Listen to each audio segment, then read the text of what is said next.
Yeah, I like the interface, and it's nice and simple. Okay, we have another one, the second version, more complicated. You have presets, normal, medium, moderate hearing loss, normal hearing, mild hearing loss. You start the microphone. You will have your audiogram that was generated using another tool, or you got it. Then the idea is that you could load it into your hearing aid tool. You will have your audiogram displayed on the chart. Yeah, frequency gain chart. So frequency on the x-axis and your hearing loss in decibels on your y-axis.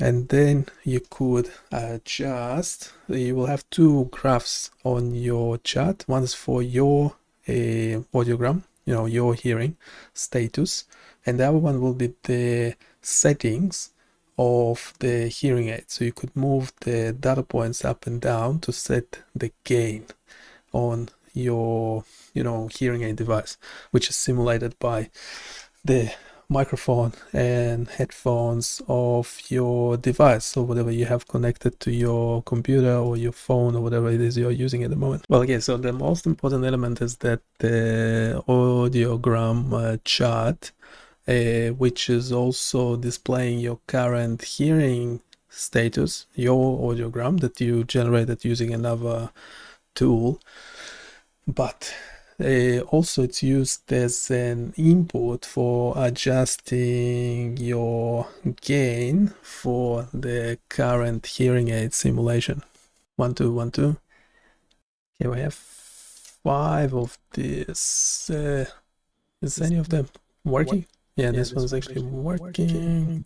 Yeah, this is not volume. This is meant to be called gain. The audiograms should have all the frequencies between, say, 50 hertz to about to 14 kilohertz. It's a hearing web application, so I would like to hear your thoughts, pun intended. Okay, we actually have the thing working now.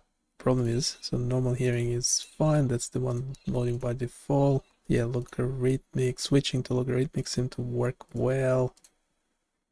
Profound hearing loss, mania, logarithmic, yeah, that looks great. So the gain settings actually do work. Yeah, selecting of the audiogram works fine.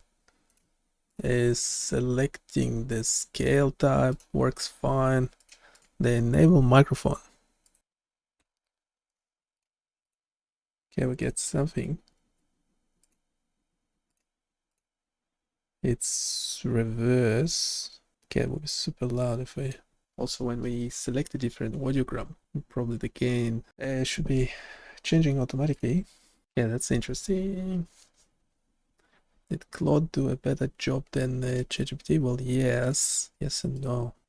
Yeah, that funny thing is like you have to actually click on the data point and then set your level, which is, yeah, not very useful, is it? It's a definite winner for Claude. The current competition. Claude Code is actually working more complicated, but yeah, still giving me error messages, but it is better than what the ChatGPT generated. What do you think of that? I'm sorry, but I'm having trouble responding right now.